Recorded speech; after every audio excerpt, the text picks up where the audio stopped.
একজন দরবেশ সাহেব তিনি একবার এই সূরা পড়তেছিলেন, মুখস্থ তেলাওয়াত করতেছিলেন, একটা গাছের তলায় বসে, একটা বট গাছের তলায় বসে এটা তেলাওয়াত করতেছিলেন।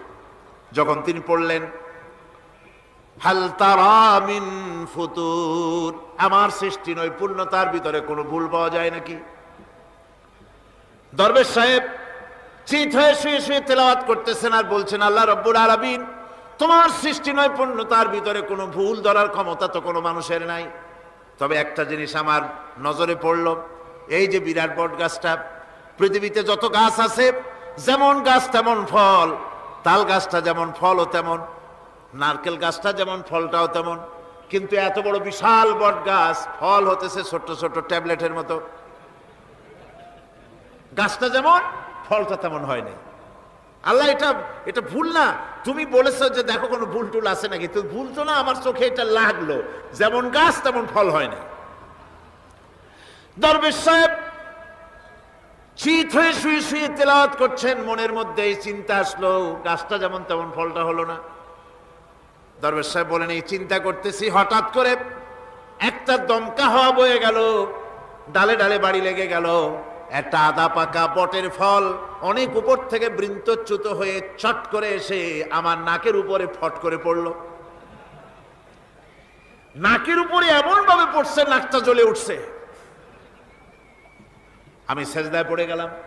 দরবেশ সাহেব বলেন, আমি সেজদায় পড়ে গেলাম, চোখের পানি ফেলে আল্লাহর দরবারে মাপ চাইলাম, বললাম, রব্বুল আলামিন, তোমার কোনো জিনিসের ভিতরে কোনো খুঁত নাই, নিখুঁত জিনিস তুমি বানাইছো, কোনো ভুল নাই। আমি চিন্তা করেছিলাম নারকেল গাছ যেমন তার ফলও তেমন, তাল গাছ যেমন তার ফলও তেমন, বট গাছটা যেমন তেমন ফল। আমার আন্দাজ মতো, আমার চিন্তা মতো, যত বড় বট গাছ অত বড় ফলটা যদি হতো, বটের ফলটা যে পজিশন নিয়ে আমার নাকে পড়েছিল, গাছ যেমন ফল তেমন হলো, নাকও যেত, আমার মাথাও যেত। আল্লাহ রাব্বুল আলামিন বলেন, দেখো বান্দা, আমার সৃষ্টি নৈপুণ্যতার মধ্যে কোনো ভুল পাবে না। সুবহানাল্লাহ, কোনো ভুল নাই, বারবার তাকাও, কোনো ভুল পাবে না। আল্লাহ সুবহানাহু ওয়া তাআলা সুন্দর করে বানিয়েছেন, যা দেখবেন শুধু সুন্দর আর সুন্দর। সুবহানাল্লাহ বলেন, শুধুই সুন্দর। ফুলের সৌন্দর্য দেখেন, গাছের সৌন্দর্য দেখেন, জমিনের সৌন্দর্য দেখেন, পাখির সৌন্দর্য দেখেন। আল্লাহ পাক যা বানালেন সবগুলিকে আল্লাহ পাক সুন্দর করে করে সৃষ্টি করেছেন, সব গুছিয়ে গুছিয়ে সুন্দর করে করে বানিয়েছেন, অসুন্দর করে কিছু বানান নাই। ফুল দেখতে কত সুন্দর, ফুলের থেকে ফল হয়, সে ফল হওয়ার জন্য ফুলের পুংকেশর আর স্ত্রী কেশরের মিলন ঘটতে হয়। তো ফুল তো আর চলতে পারে না, এই মিলনটা কেমনে হবে? এই জন্য আল্লাহ পাকের রুচি দেখেন, আল্লাহ পাকের রহমত দেখেন, আল্লাহর কুদরত চিন্তা করুন। সুবহানাল্লাহি বিহামদিহি। ফুল সুন্দর জিনিস, ফুলের চাইতে আর কিছু সুন্দর আছে নাকি? এত সুন্দর ফুল, এই পুংকেশর এবং স্ত্রী কেশরের বিনিময়টা কে করবে? এইটা করার জন্য আল্লাহ পাক এই দায়িত্ব তেলাপোকাকে দেন নাই, দিছেন নাকি? আর শোলাকে দিছেন, সার পোকাকে দিছেন, উই পোকাকে দিছেন, তাতে ফুলের ইজ্জত নষ্ট হবে। ফুল যেমন সুন্দর, আল্লাহ রুচি, আল্লাহ রাব্বুল আলামিনের সৌন্দর্য বোধ কত বিরাট, কত মহান আল্লাহ পাক। ফুল যেমন সুন্দর, ওই সুন্দর ফুলের উপরে তেলাপোকা পড়লে ফুলের সৌন্দর্য নষ্ট হবে। এই জন্য আল্লাহ পাক ফুল যেমন সুন্দর, ওই পুংকেশর আর স্ত্রী কেশরের মিলন ঘটাবার জন্য রব্বুল আলামিন সুন্দর প্রজাপতির ব্যবস্থা করেছেন। ফুল যেমন সুন্দর, প্রজাপতিও সুন্দর। প্রজাপতির ডানায় কোন শিল্পী কোন তুলি দিয়ে এত রং লাগালো! সুবহানাল্লাহ বিহামদিহি, সুবহানাল্লাহ বিহামদিহি। কি সুন্দর প্রজাপতি আল্লাহ তৈরি করলেন। আল্লাহ পাক বলছেন, এমনি সুন্দর করে বানালাম, মানুষ বানাইছি, সে মানুষের সৌন্দর্য দেখো। দুইটা চোখ দিলাম দেখার জন্য, চোখ কি জন্যে? এখন এই চোখ দুটা যদি কুমিরের মতো আল্লাহ গোল বানাই দিতেন, চোখ গোল এইরকম কুমিরের মতো দেখতে বিশ্রী হতো। চোখ দুটোকে আল্লাহ টানা টানা করেছেন, চোখের উপরে ভুরু লাগিয়েছেন, তাতে আবার পশম দিয়েছেন, চোখে পিসি দিয়েছেন, চোখের ভিতরে মণিটা কালো করেছেন, তার চতুর্দিকে সাদা অংশকে নীলাভ করেছেন যাতে কালোটা আরো ফুটে ওঠে। সুবহানাল্লাহি বিহামদি। কত সৌন্দর্য আল্লাহ রাব্বুল আলামিন মানুষকে দিয়েছেন। আল্লাহর রহমতের ওয়াজ সারা বছর করলেও তো ফুরাবে না, এত রহমত, এত দয়া আল্লাহ সুবহানাহু ওয়া তাআলা। মানুষ আল্লাহ কি সুন্দর করে বানালেন। একবার একজন দরবেশ সাহেব রাস্তা দিয়ে যাচ্ছেন, প্রতিমধ্যে তিনি দেখতে পেলেন নদী থেকে এক কলসি পানি নিয়ে এক যুবতী সুন্দরী মেয়ে রাস্তা বেয়ে যেতেছে। দরবেশ সাহেব দাঁড়ায় গেলেন আর ওই যুবতীর দিকে এক নজরে তাকায় আছেন, চোখে পলক দেয় না। এরপরে যুবতী থমকে দাঁড়ায় গেল। আধা বুড়া মানুষ, দাড়ি অর্ধেক পাইকে গেছে, দেখতে তো দেখায় খুব বুজুর্গ মানুষ, কিন্তু রাস্তায় আমার একা পাইয়া এমনি করে তাকিয়ে আছে আর চোখ দিয়েও তো পানি পড়ে। ব্যাপারটা কি? দরবেশ কাঁদে কেন? প্রতিমধ্যে আমাকে একা পেয়ে দরবেশ কাঁদে কেন, তাকিয়ে আছে কেন? মহিলার চিন্তা জাগলো। শেখ সাদী রহমতুল্লাহ আলাইহি ঘটনা লিখেছেন, বাংলা কবিতার অনুবাদ করেছেন।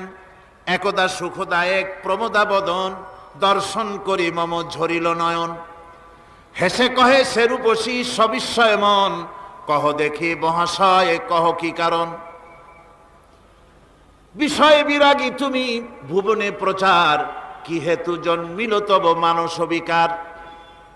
যুবতী মেয়েটি বলছে, ওগো দরবেশ সাহেব, হুজুর সাহেব, আমি একটা যুবতী মেয়ে লোক, রাস্তায় আমাকে একা পেয়ে আপনি আমার দিকে তাকায় আছেন আর কাঁদতেছেন।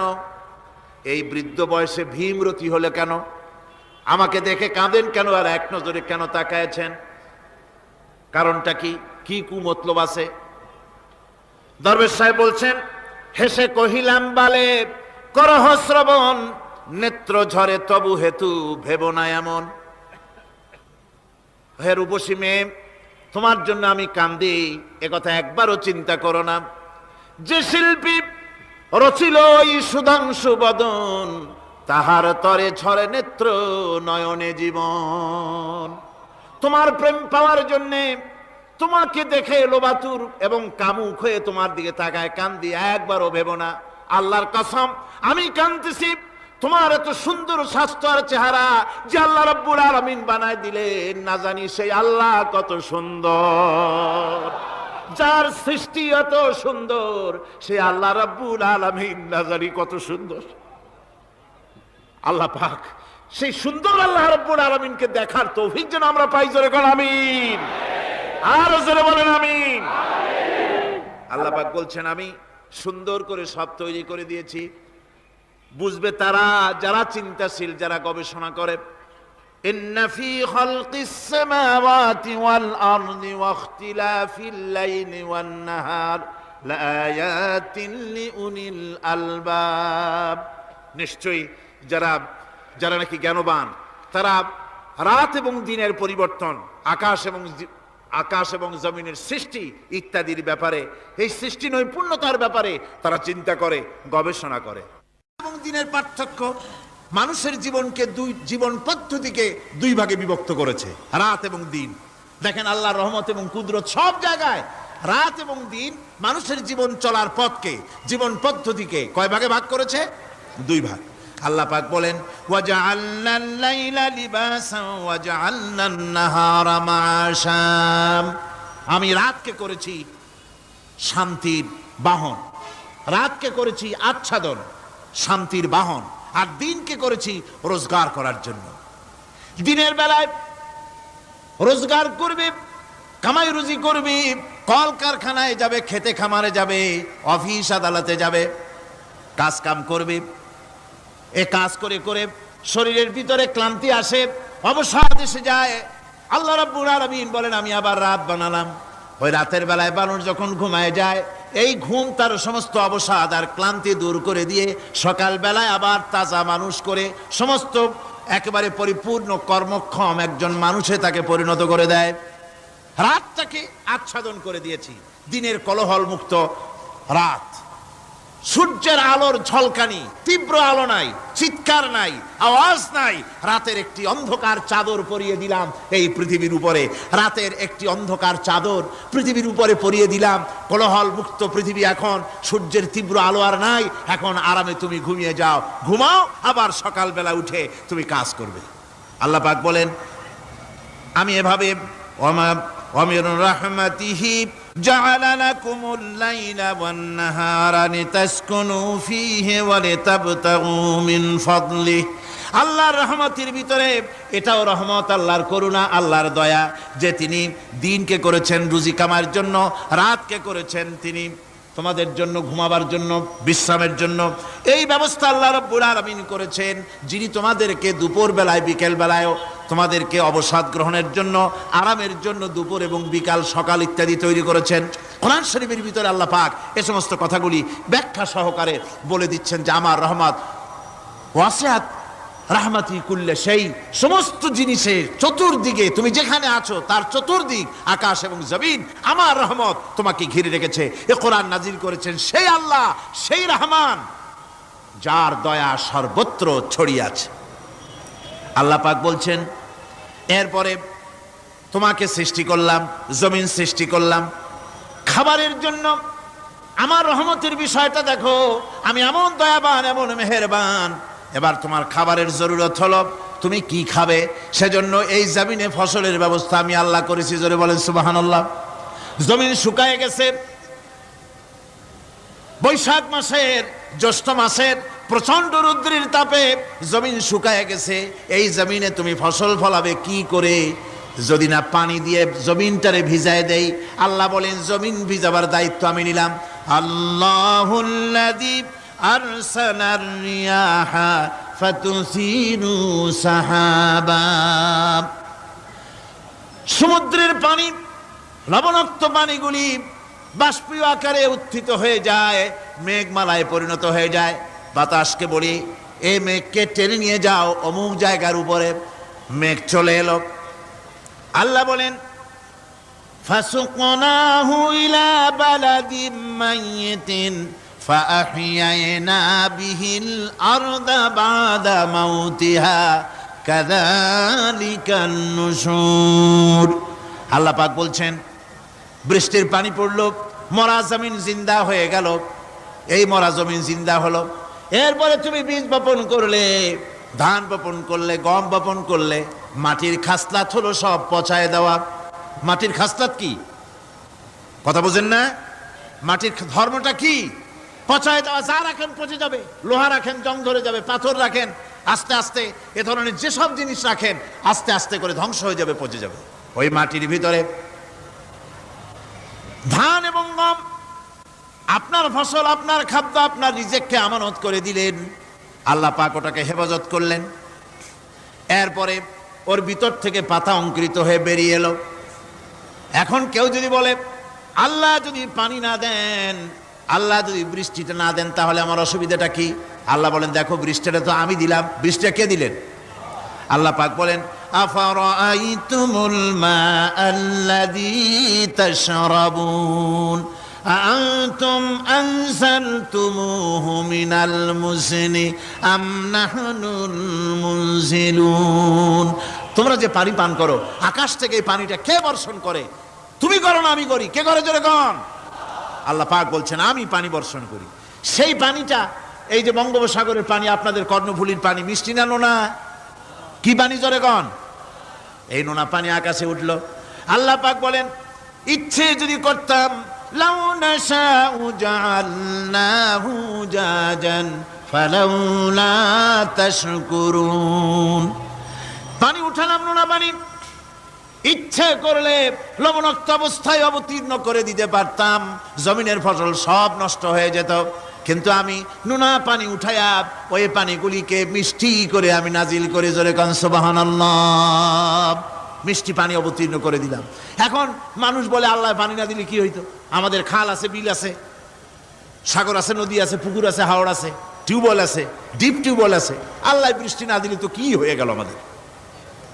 আল্লাহ পাক জবাব দিয়েছেন কুল আরাআইতুম ইন আসবাহা মাউকুম গাওরান ফামান ইয়াতিকুম বিমাইম মাইন। বলো দেখি সবে শুকাইয়া যদি যায় এই জমিনের পানি, তাহলে হেথায় তটডির ধারা কে দিবে সবারে আনি? টিউবওয়েলের পানি, পাতালের পানি, দরিয়ার পানি, সাগরের পানি, হাওড়ের পানি, বিলের পানি সব যদি আমি আল্লাহ শুকায় দেই, আমি আল্লাহ ছাড়া এমন কোন শক্তি আছে যে মরা গাঙ্গে নতুন করে পানির জোয়ার এনে দিতে পারে? আছে কেউ? কেউ নাই। আল্লাহ পাক বলেন, দেখুন আমার রহমত, এভাবে করে আমি পানি দিলাম, বৃষ্টি দিলাম, এবার গাছ উঠলো, বীজ বপন করছিলাম, গাছ উঠলো। আনতুম আনশাতুম শাজারাতাহা আম নাহনুল মুনশিউন। মাটি থেকে এই গাছকে কে উদ্গত করে দিল? হয় বেটা, কে দিল? তুমি দিছো না আমি দিয়েছি? কে দিয়েছে? জোরে কর, জোরে চিল্লা এখন, কে দিল? আল্লাহ পাক বলেন, গাছ উদ্গত করে দিলাম, গাছ এবার বড় হলো। এই গাছ আল্লাহ রাব্বুল আলামিন এই গাছ তৈরি করলেন। এই গাছ শুধু আপনার জ্বালানি দেয় না, গাছ শুধু ফল দেয় না, এ গাছ মানুষের জন্য, গাছ হচ্ছে বন্ধু। মানুষের জন্য গাছ কি? জোরে কোন কি? বন্ধু। সেই বন্ধুরে জন্মের কাটা কাটবেন নাকি? এই গাছ তৈরি হচ্ছে। গাছ বন্ধু কি করে? গাছ বন্ধু হচ্ছে আমরা যে শ্বাস প্রশ্বাস নেই, মুখের থেকে নাকের থেকে যে শ্বাসটা ফেলি, সেটা হচ্ছে আমরা গ্রহণ করি বাতাস থেকে অক্সিজেন, ছেড়ে দেয় কার্বন ডাই অক্সাইড। এটা হচ্ছে বিষ। এটা কি? আমরা নিলাম পরিশুদ্ধ অক্সিজেন, নিলাম, ছেড়ে দিলাম এটাকে বিষ করে, এই বিষটা ছড়িয়ে গেল। এখন এই বিষ যদি আল্লাহ পরিশুদ্ধ করার কোন ফ্যাক্টরি না বানাতেন, তাহলে পৃথিবীর সমস্ত প্রাণী মরে যেত। সুবহানাল্লাহ কইতে ইচ্ছে করে না? আল্লাহ পাক কি ব্যবস্থাটা করলেন! কোন দুনিয়ায় ফ্যাক্টরি নাই, মানুষ যে বিষাক্ত করে দেয় আবহাওয়াকে, সেটাকে রিফাইন করার ব্যবস্থা মানুষের কাছে নাই। আল্লাহ ব্যবস্থা করেছেন কি? আল্লাহ পাক গাছ বানায় দিলেন। গাছের সবুজ শ্যামল রং, ঘাসের সবুজ শ্যামল রং, তার খাদ্য হতেছে আপনি যেটা ছেড়ে দেন, আপনার জন্য যেটা বিষ, সেটা হচ্ছে তার জন্য খাদ্য। কার্বন ডাই অক্সাইড গাছ টেনে নেয়, সারা রাত টানতে থাকে অক্সিজেন থেকে, বাতাস থেকে সারা রাত টানতে থাকে কার্বন ডাই অক্সাইড, খাবার হিসাবে সে টেনে নেয়। আর দিনের বেলা যখন রোদ ওঠে, সূর্যের উত্তাপ আর গাছের সবুজ রং দুটোতে মিলে এক প্রকারের রন্ধন ক্রিয়া হয়, রাঁধা হয়। সেই রান্নার মাধ্যমে গাছের ভিতর থেকে গাছ আবার অক্সিজেন মানুষের জন্য, প্রাণীর জন্য ছেড়ে দেয়। সুবহানাল্লাহ। তো গাছ আপনার জন্য বন্ধু। একদিকে গাছ আপনার এই কাজ করলো, ফার্নিচার বানাইলো, ছায়া দিল, ফল দিল। আল্লাহ পাক বলেন, এই গাছগুলি কে তৈরি করলো? মিয়া তুমি করছো না আমি করছি? আমি আমার রহমত দিয়ে তোমারে গাছ বানাই দিলাম। এরপরে ফসল দিলাম, ফসল হলো, তোমার তরি তরকারি হলো, সব কিছু তোমার হয়ে গেল। এবার ফসল দেখা মানুষে যখন দেখে জমিনে বড় বড় ধানের গোছা হয়েছে, মোটা মোটা ধানের গোছা হয়েছে, মোছে তখন তেল মাখে আর নতুন নতুন গানের আয়োজন করে। এবার ফসল বেশি হয়েছে, গান, থিয়েটার, বাজনা, গুনাগার বিবি, কত রকমের গানের ব্যবস্থা করে ফেলে। জমিনে ফসল আর মোছে তেল মাখে আনন্দে। আল্লাহ রাব্বুল আলামিন বলেন, লাউ নাশাউ লাজআলনাহু হুতামান ফাযানতুম তাফাক্কাহুন। আমি যদি ইচ্ছে করি তোমার জমিনের সমস্ত ফসলটাকে আমি সম্পূর্ণ কুটায় পরিণত করে দিতে পারি, তুষে পরিণত করে দিতে পারি। পারেন না? ধানের ভিতরে আল্লাহ যদি চাউল না দেন, তাহলে সব তুষ হয়ে যাবে না? তখন কি করবেন আপনারা? কি করবেন? কোন বাংলাদেশ তখন হরতালের দেশ। যখন আপনি দেখলেন যে জমিনে ধানে এবার সব তুষ হইছে, তখন আল্লাহর বিরুদ্ধে হরতাল করেন। লাভ হবে কিছু? লাভ হবে? আল্লাহর বিরুদ্ধে আপনারা অনশন ধর্মঘট করেন, লাভ হবে কিছু? কোনো লাভ হবে না। আল্লাহ রাব্বুল আলামিন বলেন, কোনো লাভ হবে না, বরং তোমরা তখন বলবে, ইন্না লামুগরামুন বাল নাহনু মাহরুমুন। কপালে তখন আঘাত করবে, করাঘাত করতে থাকবে আর বলবে যে আরে কপাল পোড়া হয়ে গেলাম, হতভাগ্য হয়ে গেলাম, বঞ্চিত হয়ে গেলাম, আল্লাহর রহমত থেকে সর্বনাশ হয়ে গেল। তখন কপালে আঘাত করা ছাড়া আর কিছুই করতে পারবে না। আল্লাহর বিরুদ্ধে মিছিল চলে না, সমাবেশ চলে না, বিক্ষোভ চলে না, হরতাল চলে না। মহান আল্লাহ রাব্বুল আলামিন বলছে, দেখো এইভাবে করে তোমার ফসলের ব্যবস্থা আমি আল্লাহ করেছি। আমি রহমান, আমি আল্লাহ পাক কি এমন রহমান। আজ জমিনে ফসল বৃদ্ধির জন্য ইউরিয়া, সুপার সালফেট, সালফার সারের ব্যবস্থা হয়েছে, নানান জাতের সারের ব্যবস্থা হয়েছে। যখন এই সার মানুষ তৈরি করতে শেখে নাই, আবহমান কাল থেকে এই জমিনের জন্য সারের ব্যবস্থা কে করেছেন? জোরে কোন। আল্লাহ পাক বলেন, আমিন আয়াতিহি আইয়ুরিকুমুল বারকা খাউফান ওয়া তামা। আমার অসংখ্য নিদর্শনাবলীর মধ্যে এটাও একটি নিদর্শন যে আকাশে বিদ্যুৎ চমকে মেঘের গর্জন হয়। এই যে বিদ্যুৎ চমকে গর্জন হয়, এর মধ্যে রয়েছে মানুষের জন্য ভীতি এবং আশা। তারা ভয় পায়, আর এর মধ্যে আশাও রয়েছে। আশাটা কি? আশা হচ্ছে এই যে বিদ্যুৎ যে বছর যত বেশি চমকায় মেঘে, সে বছর জমিনে ফসল তত বেশি বাড়ে। কৃষিবিদরা বলেছেন বিদ্যুৎ যত বেশি চমকায় জমিনের ফসল তত বেশি বাড়ে। সুবহানাল্লাহ ওয়া বিহামদিহি। এর একটা সিস্টেম আছে, সেই সিস্টেম অনুযায়ী আল্লাহ জমিনে ফসল বাড়ায় দিলেন। আল্লাহ ফসল দিলেন। এবার আপনার আল্লাহ পাক বলছেন, দেখো ফসল দিলাম, ধান হলো, চাউল হলো, মাছ হলো, গোশ হলো, সব হয়ে গেছে, এখন তুমি খাবে। রান্না বান্না হয়ে গেল, রহমত আমার দেখো, আমার রহমতটা দেখো। এ কোরআন শিখাইছেন সেই আল্লাহ রাব্বুল আলামিন, যার নাম রহমান। জোরে বলেন, তার নাম কি? রহমান। চাউল হয়ে গেছে, চাউল তো শুধু ভর্তা বানায় খাওয়া যাবে না। ভাত হয়েছে, আটা দিয়া রুটি তৈরি হয়েছে, কি দিয়া খাবেন?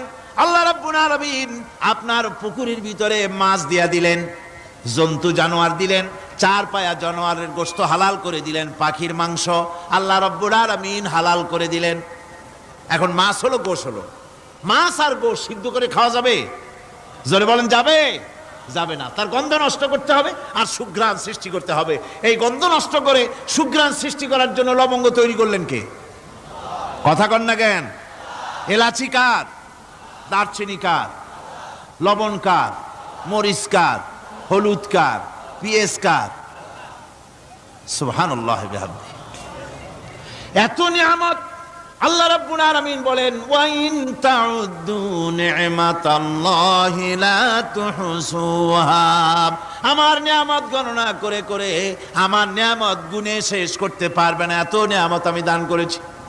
এরপরে তরি তরকারি হলো, মাছ গোশ খেতে খেতে অস্থির হয়ে যাবে। তারপরে তরি তরকারি দিলাম, শাক সবজি দিলাম, সব কিছু আমি আল্লাহ রাব্বুল আলামিন দিয়েছি। আমার নাম রহমান, তোমার সমস্ত প্রয়োজন আমি দিয়েছি, মিটাই দিয়েছি। এবার তরি তরকারি হলো, আর মানুষ তরি তরকারি খাইলো, আল্লাহ শুকর আদায় করলো না। শুকর আদায় করে? করে না। এত সুন্দর মজার কদু, সেই কদু খায়, আর কদু খাইয়া মোসে তাও মারে আর বলে স্বাদের লাউ বানাইলো বৈরাগী। আল্লাহ শুকর আদায় করে, আল্লাহর নিয়ামতের শুকরিয়া আদায় করে না। আমার ভাইয়েরা, আল্লাহ রাব্বুল আলামিন বলেন, এই পৃথিবীর আমি রহমান, কোরআন আমি শিখাইছি আমি রহমান। এমন রহমান শুধু মানুষকে খাবার দেই না, এই পৃথিবীর সকল প্রাণীকে আমি খাবার দেই। জোরে কান সুবহানাল্লাহ। সকল প্রাণীর খাবার কে দেন? ওয়ামা মিন দাব্বাতিন ফিল আরদি ইল্লা আলাল্লাহি রিজকুহা। এই পৃথিবীর বুকে এমন কোন বিচরণশীল জীব নাই যে জীবের রিজকের দায়িত্ব আমি আল্লাহ গ্রহণ করি নাই। সমস্ত রিজকের দায়িত্ব কে নিয়েছেন? চিল্লায় এখন আল্লাহ সুবহানাহু ওয়া তাআলা। আচ্ছা, আপনি কোন তো দেখি, একজন জমিদার, একজন বড় লোক, চৌধুরী, খুব বড় লোক, তার বাড়িতে 20 জন লোক গেছে রাতের বেলায়। রাতের বেলায় 20 জন লোক গিয়ে মেহমান হইল। মেহমান হইয়া তারা বলতেছে, সাহেব আমরা তো মেহমান, আমি একজন এক এক রকমের খাবার চাইলো। একজনে বললো আমি হরিণ খাবো, আর একজনে কয় আমি মুরগি খাবো, আর একজনে বললো আমি খরগোশ খাবো, আর একজনে বললো আমি হাতি খাবো, আর একজনে বললো আমি ছাগল খাবো। 20 জন মানুষে 20 রকমের খাবার চাইলো। একজনে কয় বোয়াল মাছ খাবো, আর একজনে কয় রুই মাছ খাবো। 20 জনে 20 রকমের খাবার দাবি করলো। বলেন জমিদার তো বাড়ির দ্বারে, জমিদারের বাপ, সেও কি পারবে 20 জনকে 20 রকমের খাবার পরিবেশন করতে? কোনো প্রস্তুতি ছাড়া পারবে? পারবে না। কোনো প্রস্তুতি ছাড়া, কোনো প্রস্তুতি ছাড়া জমিদার হোক, রাজা বাদশাহ হোক, 20 জন মানুষের খাবার 20 রকমের দিতে পারে না। আর আল্লাহ এমন রহমান, এই পৃথিবীর লক্ষ কোটি কোটি জাতির প্রাণীকে কোটি কোটি রকমের খাবার আল্লাহ রাব্বুল আলামিন পরিবেশন করতেছেন। সাপের খাবার একরকম, ব্যাঙের খাবার আর এক রকম। ব্যাঙে যা খায় সাপে তা খায় না, সাপে যা খায় ব্যাঙে তা খায় না। হাতির খাবার, গন্ডারের খাবার, ভল্লুকের খাবার, বাঘের খাবার, সিংহের খাবার, মানুষের খাবার, ছাগলের খাবার, মুরগির খাবার, মশার খাবার, সারপোকার খাবার, সমস্ত খাবার ভিন্ন ভিন্ন। আবার সমস্ত খাবারের মজা আল্লাহ রাব্বুল আলামিন আলাদা আলাদা করে দিয়েছেন। এমন রহমান, আপনার পেট ভরবেন শুধু স্বাস্থ্য বানাবার জন্য, পেট ভরে খাওয়া দরকারটা ছিল। আল্লাহ পাক দেখলেন যে না, শুধু পেট ভরলে তো এরকম খাইতে চাইবে না, তাই আল্লাহ রব্বুল আলামিন জিহ্বা দিয়ে দিলেন যাতে করে মজা লাগে আর খায়। সব রকমের মজা, এক এক গোশতে, এক এক মাছে, এক এক তরকারিতে এক এক রকম মজা, না সব রকম মজা, সব একরকম মজা, ভিন্ন ভিন্ন রকমের মজা। আল্লাহ পাক বলেন আমি রহমান, দেখো আমি কিভাবে খাওয়াই। ওয়াকাইয়িম মিন দাব্বাতিন লা তাহমিলু রিজকুহা আল্লাহু ইয়ারযুকুহা ওয়া ইয়্যাকুম। এই পৃথিবীতে এমন অনেক বিচরণশীল জীব আছে যে প্রাণীরা নিজের জন্য কোনো সঞ্চয় করে না, সঞ্চয় করে শুধুমাত্র পৃথিবীর মানুষ। আর পিঁপড়ায় কিছু সঞ্চয় করে। অন্যান্য বহু প্রাণী আছে যাদের কোনো সঞ্চয় নাই। কি বলেন, পাতিশিয়ালের কোনো ব্যাংকে অ্যাকাউন্ট আছে নাকি? না। শীতের মৌসুমে পাতিশিয়াল আইসা ব্যাংকের ম্যানেজারকে বলে না যে কয়েকটা মুরগি আনছি, আমার নামে একটা অ্যাকাউন্ট ওপেন করেন, বৃষ্টির সময় আমি যেন ওগুলো উঠাইয়া পাইকারি দরে খাইতে পারি। ওর কোনো খাবার নাই, সঞ্চয় নাই, এ ধরনের পাখির সঞ্চয় নাই, পশুর সঞ্চয় নাই। মহান আল্লাহ রাব্বুল আলামিন তিনি বলছেন, সকালবেলায় পাখি তার বাসা দিয়া ক্ষুধার্ত পেট নিয়ে পাখিগুলি উড়ে চলে যায়। সাপ তার গর্ত থেকে বের হয় খালি পেটে, পাতি শৃগল খাঁটি পেট নিয়ে গর্ত থেকে বেরিয়ে যায়। তিমির মতো অত বড় প্রকাণ্ড প্রাণী, হাতির মতো প্রকাণ্ড প্রাণী, গরিলা, শিম্পাঞ্জি, ওরাংওটাং, পিঁপড়া থেকে শুরু করে নিয়ে প্রকাণ্ড তিমি পর্যন্ত সমস্ত প্রাণীগুলি সকালবেলায় খালি পেটে বেরিয়ে যায়। সারাদিন ঘোরাঘুরির পর আল্লাহ সুবহানাহু ওয়া তাআলা বলেন, সন্ধ্যাবেলায় সমস্ত প্রাণীর পেটগুলি ভরে আমি আল্লাহ তাদের বাসায় ফিরাইয়া দেই। আমি রহমান, এভাবে করে আমি আল্লাহ রাব্বুল আলামিন খাবারের বন্দোবস্ত করি, পড়ার বন্দোবস্ত করি, থাকার ব্যবস্থা করি। ইয়া আইয়ুহান নাসু যুকুরু নি'মাতাল্লাহি আলাইকুম হাল মিন খালিকিন গায়রুল্লাহ ইয়ারযুকুকুম মিনাস সামাই ওয়াল আরদ। ও পৃথিবীর মানুষেরা, ওই আল্লাহর স্মরণ করো, আল্লাহর নিয়ামতের শুকরিয়া আদায় করো যে আল্লাহ তোমাকে আকাশ থেকে জমিন থেকে রিজিক দেন। ওই আল্লাহ ছাড়া আছে কি কেউ যে তোমাকে আকাশ থেকে রিজিক দেয়, জমিন থেকে রিজিক দেয়? লা ইলাহা ইল্লা হুয়া ফাআন্না তুফাকুন। ওই আল্লাহ ছাড়া কোনো ইলাহা নাই, কেন তোমরা বিভ্রান্ত হও? সেই আল্লাহর দিকে ফিরে আসো। আল্লাহ বলছেন, এভাবে আমি সমস্ত পৃথিবীর মানুষের রুজি রুটির বন্দোবস্ত করি, সমস্ত প্রাণীর রুজি রুটির ব্যবস্থা করি, আমি সেই রহমান। সুবহানাল্লাহ বিহামদি। ওয়া ইলাহুকুম ইলাহু ওয়াহিদ লা ইলাহা ইল্লা হুয়ার রাহমানুর রহিম। এই হচ্ছেন তোমাদের আল্লাহ। সুবহানাল্লাহ। আল্লাহ বলছেন, ওয়া ইলাহুকুম ইলাহু ওয়াহিদ, তিনি হচ্ছেন এক আল্লাহ, এক ইলাহ, যিনি ছাড়া কোনো ইলাহা নাই। তিনি হচ্ছেন রহমান। তিনি কি? রহমান। তিনি হচ্ছেন রহিম। তিনি তোমাদের সব কিছুর ব্যবস্থা করে দিয়ে থাকেন, কোনো জিনিস তোমাদেরকে বঞ্চিত করেন না। এই রহমান এমন রহমান যিনি তোমাদের সমস্ত নিয়ামত পূর্ণ করেন। আর রহমান এমন রহমান যে শুধু আপন আপন লোক দেখে তালাশ করে করে দেয় না, সকলকে দেয়। যারা নামাজ পড়ে তাদের দালান কোটা বেশি হয়, যারা তাহাজ্জুদ পড়ে তাদের ব্যাংকে টাকার অভাব নাই, যারা হজ করে যাকাত দেয় তারা টাকার জ্বালায়, পয়সা কড়ির জ্বালায় অস্থির। এরকম নাকি? না, বরং নামাজ রোজা হজ যাকাত যারা করে বেশি খাঁটি মুসলমান, তাদের অভাব অভিযোগ আরো বেশি। যাদের কাছে নামাজ নাই, রোজা নাই, আল্লাহ পরকালের চিন্তা নাই, তাদের টাকা পয়সা, সোনা দানা, জায়গা জমিন, সৌন্দর্য, সুখ আর আরো অনেক বেশি। বরং এদের কম। আপন লোকের চাইতে শত্রুকে বরং আল্লাহ পাক বেশি দেন। আপন লোক মানে যারা দিনদার, ইমানদার, পরহেজগার, নামাজি, এরা বরং কম পায়, ওরা বরং বেশি পায়। এমন কেউ নাই পৃথিবীতে শত্রুকে ডেকে বলবে আয় তোরেও দেই, কেউ নাই। একমাত্র আল্লাহ রাব্বুল আলামিন যিনি সকলকে দেন। এই পৃথিবীর কোন মূল্য আল্লাহ রাব্বুল আলামিনের কাছে নাই, একটা মশার দানার তুল্য মূল্য নাই। সেই জন্য আল্লাহ পাক সকলকে নিয়ামত দেন, সকলকে ব্যবস্থা করেন। তাই এই কোরআন শরীফ আল্লাহ পাক তার মানুষের প্রতি এত দয়া মানুষের প্রতি, যে আল্লাহ পাকের দয়াটা কার? জোরে চিল্লা এখন, দয়াটা কার? এত দয়া যে আল্লাহ পাকের মানুষের প্রতি রাস্তা চলার জন্য রাস্তা তৈরি করে দিলেন।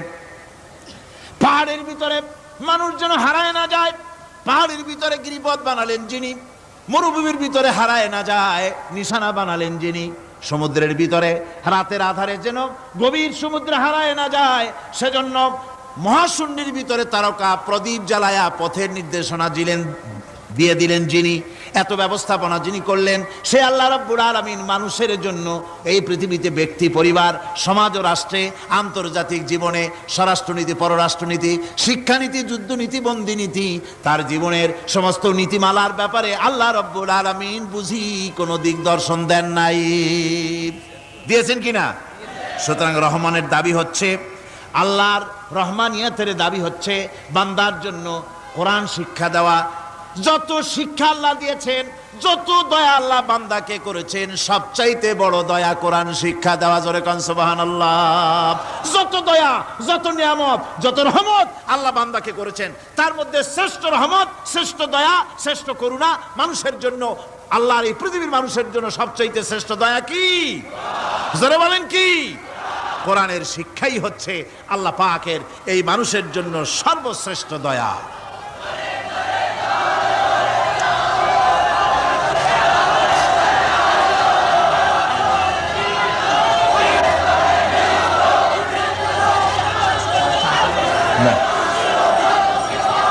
আমার ভাইয়েরা, কোরআনে কারীম কত বড় নিয়ামত। আর রহমানু আল্লামাল কোরআন। এতক্ষণ যেই রহমানের দয়ার কথা বললাম, সেই রহমান কোরআন শিখাইছেন। সুবহানাল্লাহ। কি শিখাইছেন? কোরআন। সেই কোরআন তিনি কি শিখালেন? কোরআনের শিক্ষা কি? কোরআন আমাদের কি দিল? আল্লাহ কি শিখালেন? সেই ব্যাপারে কথা হবে আগামীকাল ইনশাআল্লাহ। সবাই বলেন ইনশাআল্লাহ। দাঁড়ানো ভাইরা বসেন, দাঁড়ানো ভাইরা সবাই বসেন, মোনাজাতে অংশগ্রহণ করেন। মোনাজাত করা জরুরি, কেউ দাঁড়িয়ে থাকবেন না, সবাই বসেন, মোনাজাতে অংশগ্রহণ করুন, মোনাজাত করুন। দাঁড়ানো ভাইরা বসুন, কেউ দাঁড়িয়ে থাকবেন না। আমি আজকে আর লম্বা কথা বলবো না, যেহেতু আমি পরিশ্রান্ত হয়ে এসেছি। আগামীকাল ইনশাআল্লাহ এর থেকেও আগে শুরু করবো। আজকে যেমন দেরিতে শুরু হয়েছে, এরকম আগামীকাল দেরিতে শুরু হবে না ইনশাআল্লাহ। আরো আগে শুরু করব, যাতে করে আমি আপনাদের সামনে কথাগুলি সুন্দর করে বুঝাতে পারি। সবাই বলেন আমিন। কোরআন আমাদের কি দিল, কত বড় রহমত এই কোরআন, যে আল্লাহর এত বড় দয়া, সে আল্লাহ আমাদের কি শিখালেন, সেই কথাই আগামীকাল আলোচনা হবে ইনশাআল্লাহ। আজানে এই কি বলে, মুনাজাতের পরে আজান হবে, আজানের পরে বা জামাতে এশার নামাজ হবে, এশার নামাজ বা জামাতের সাথে আদায় করে যাবেন। মুনাজাতের কথা শুনে টুপি মাথায় দেওয়া লোক উঠে হাঁটতে পারে, এটা তো বিশ্বাস করার অযোগ্য। কেমন কথা? টুপি মাথায়, জামা গায়ে দেওয়া। টুপি ছাড়া কেউ হলে মনে করতাম যে অন্য কেউ বুঝি, কিন্তু মুসলমান মুনাজাতের নাম শুনে হাঁটে, এটা দারুণ একটা বেকায়দার কথা এবং এটা একটা বেয়াদবি কাজ। মুনাজাত লাগে না, দোয়া লাগে না, এমন কোন মানুষ আছে নাকি? কোন? সকলের জন্য দোয়া প্রয়োজন। আমরা দোয়া করবো আল্লাহর দরবারে, এশার নামাজ বা জামাত আদায় করে যাবেন। আল্লাহুম্মা আমিন। রব্বানা যালামনা أنفسنا وإن لم تغفر لنا وترحمنا لنكونن من الخاسرين ربنا لا تزغ قلوبنا بعد إذ هديتنا وهب لنا من لدنك رحمة إنك أنت الوهاب أي الله تعالى হাজার হাজার মুসলমান নরনারী দীর্ঘক্ষণ ধরে তোমার দ্বীনের কথা আমরা শুনেছি, আলোচনা করেছি। মেহেরবানি করে দুরূদ ও সালামটুকুন, আলোচনার সওয়াবটুকুন জনাবে মুহাম্মদ রাসূলুল্লাহ সাল্লাল্লাহু আলাইহি ওয়াসাল্লামের রূহ মুবারকে পৌঁছায় দাও রব্বুল আলামিন। আমরা যত লোক এখানে বসেছি, এর মধ্য থেকে যাদের মা বাপ দুনিয়া থেকে বিদায় হয়ে গেছে, আল্লাহ দয়া করে মেহেরবানি করে কবরগুলিকে জান্নাতের টুকরায় পরিণত করে দাও রব্বুল আলামিন।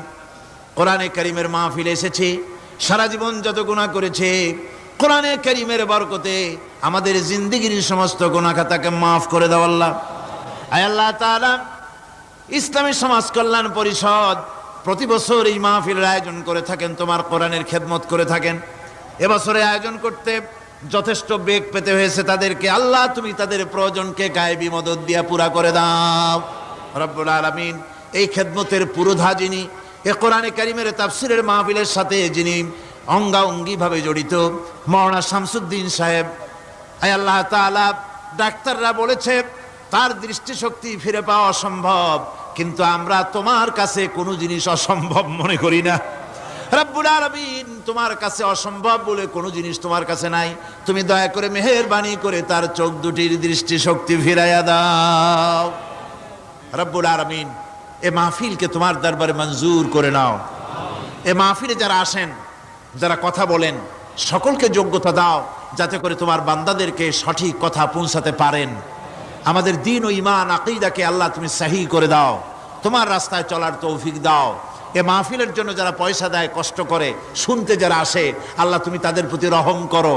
এই মাহফিলে বাংলাদেশের বিভিন্ন জেলা থেকে লোক আসে, বিভিন্ন জায়গা থেকে লোক আসে, বাড়িঘর ফেলে আসে। আল্লাহ প্রত্যেকের বাড়িঘর, বিবি বাল বাচ্চা তুমি হেফাজতে রেখো, সকলকে তুমি হেফাজতে রেখো। রব্বুল আলামিন, অনেকে দোয়া চেয়েছেন, অনেকের অসুখ। এক মহিলা লিখেছেন প্রতি বছর তিনি আসেন, এবার আসতে পারেন নাই, তিনি খুব দুঃখ করে লিখেছেন, আল্লাহ তুমি তাকে সুস্থ করো, ভালো করে দাও, যাতে অন্তত এই মাহফিলে একটা বারের জন্য তিনি আসতে পারেন এর সুযোগ করে দাও। যত লোক অসুস্থ আছে, যত জায়গায় অসুস্থ আছে, অপারেশন হচ্ছে অথবা রোগ আছে, আল্লাহ তুমি সকলের রোগ ব্যাধি দূর করে দাও। আল্লাহ, আমি আপনাদের কাছে দোয়া চাই যেন বাকি 4 দিন যোগ্যতার সাথে আল্লাহ পাকের কালাম থেকে বলার জন্য যে ধরনের যোগ্যতা দরকার, কণ্ঠস্বর দরকার, স্বাস্থ্য দরকার, মন মানসিকতা দরকার, ইলম দরকার, আল্লাহ যেন দয়া করে তার এই গুনাহগার, এই ছোট্ট নগণ্য বান্দাকে যেন আল্লাহ দয়া করে দান করে দেন। রব্বুল আলামিন, যত মানুষ এই মাহফিলে আসছে, আল্লাহ সকলকে, আমাদের সকলকে তুমি আহলে কোরআন বানায়া দাও। তুমি দয়া করে রহমান নামের ওসিলায় যে কিতাব আমাদেরকে দিলা, আল্লাহ এই কিতাবের যথাযোগ্য সম্মান মর্যাদা দেওয়ার তৌফিক আমাদের দাও, আমল করার তৌফিক দাও। এই কোরআনের সুপারিশ কিয়ামতের দিন আমাদের জন্য নসিব করে দাও। ربنا تقبل منا إنك أنت السميع العليم وتب علينا إنك أنت التواب الرحيم سبحان ربك رب العزة عما يصفون وسلام على المرسلين الحمد لله رب العالمين واجعل آخر كلمة عند الموت لا إله إلا الله محمد رسول الله السلام عليكم ورحمة الله ইত্যাদি এই জাতিকে, জিন এবং মানুষকে বুঝাইছেন, এবং মানুষ আর জিন জাতি তাদের অসহায়ত্ব আল্লাহ পাক বুঝিয়েছেন। কিয়ামতের দিন তাদেরকে আল্লাহর দরবারে জবাবদেহি করতে হবে, এই ব্যাপারটিও আল্লাহ পাক তাদেরকে বুঝিয়েছেন।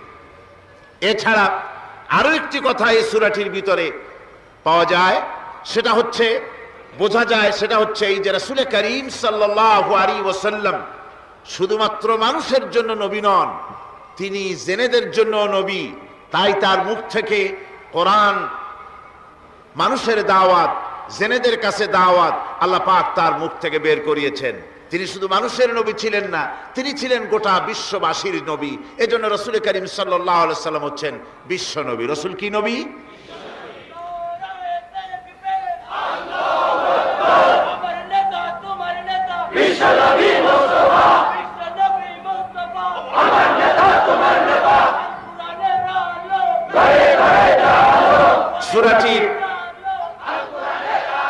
সূরাটির সূচনা হয়েছে মানুষ দিয়ে, মানুষকে দিয়ে আলোচনা শুরু হয়েছে। তার কারণ হচ্ছে মানুষ হচ্ছে আশরাফুল মখলুকাত। যদিও জিন এবং মানুষকে মুখাতিব করা হয়েছে, কিন্তু জেনেদের দিয়ে শুরু করা হয় নাই। তার কারণ মানুষ হচ্ছে আশরাফুল মখলুকাত। জেনেদের ভিতরে কোনো নবী প্রেরণ করা হয়নি, নবী প্রেরণ করা হয়েছে সব মানুষের মধ্যে। মানুষকে আল্লাহ পাক শ্রেষ্ঠ করেছেন, সুতরাং মানুষদের দিয়েই আল্লাহ পাক এই সূরাটি শুরু করেছেন। আর কোরআনে কারীমে এখানে আল্লাহ রাব্বুল আলামিন মানুষের ব্যাপারে কোরআনে কারীমের মধ্যে হেদায়েতের কথাগুলি বলেছেন। যেহেতু হেদায়েতের মালিক হচ্ছেন আল্লাহ পাক, পথ নির্দেশ করতে পারেন, পথ দেখাতে পারেন আল্লাহ সুবহানাহু ওয়া তাআলা। মূল পথ দেখাবার মালিক হচ্ছেন তিনি। কোরআনে কারীম বলছে, وعلى الله قصد السبيل ومنها جائر ولو شاء لهداكم أجمعين। আল্লাহ রাব্বুল আলামিন বলেন, সোজা রাস্তা বলে দেওয়ার দায়িত্ব আমি আল্লাহ রাব্বুল আলামিনের উপরে। সোজা কথা, সোজা রাস্তা, সোজা পথ বলে দেওয়ার দায়িত্ব আমার উপরে। আমি দেব সোজা রাস্তাটা বলে, যেখানে রয়েছে অসংখ্য বাঁকা পথ, এই পৃথিবীতে অসংখ্য বাঁকা পথ রয়েছে, সেই বাঁকা পথের মধ্যে সোজা রাস্তাটা বলে দিবেন কে বলুন? আল্লাহ পাক। তিনি সোজা রাস্তা বলে দিয়েছেন জনাবে মুহাম্মদ রাসূলুল্লাহ, জোরে বলেন সাল্লাল্লাহু আলাইহি ওয়াসাল্লাম। তাকে দিয়ে, তার মাধ্যমে তিনি সোজা রাস্তা এই পৃথিবীর মানুষকে কোরআনে কারীম দিয়ে সোজা রাস্তা বলেছেন, সহজ রাস্তা বলেছেন। সহজ রাস্তা আর সোজা রাস্তা হচ্ছে ইসলাম। কোরআনের মাধ্যমে আল্লাহ পাক সে কথাগুলি আমাদেরকে বুঝিয়েছেন। শুরু হচ্ছে সূরাটি আর রহমানু আল্লামাল কুরআন। রহমান, যিনি এই কোরআন শিক্ষা দিয়েছেন। তিনি মানুষ সৃষ্টি করেছেন এবং তাকে কথা বলা শিখিয়েছেন। চন্দ্র এবং সূর্য একটা নির্ধারিত একটা হিসাবের অনুসরণ করছে। তারকাসমূহ এবং সমস্ত বৃক্ষরাজি আল্লাহর সিজদায়, আল্লাহর সামনে সিজদায় অবনত হয়ে আছে। সূরাটি শুরু করা হয়েছে আর রহমান দিয়ে। এখানে এর অর্থ এই নয় যে কোরআন শরীফকে রাসূল করিম সাল্লাল্লাহু আলাইহি ওয়াসাল্লাম কোরআনের শিক্ষা রাসূলের শিক্ষা নয়, বরং আল্লাহর শিক্ষা। কোরআনের শিক্ষাটা কার? আল্লাহর শিক্ষা। এই কথা বোঝাবার জন্য আল্লাহর একটি সিফাতি নামের পরিবর্তে, আল্লাহ পাকের জাতি নামের পরিবর্তে সিফাতি নামের প্রয়োজন ছিল না। কিন্তু আল্লাহ পাক এখানে সিফাতি নাম রহমান ব্যবহার করলেন কেন?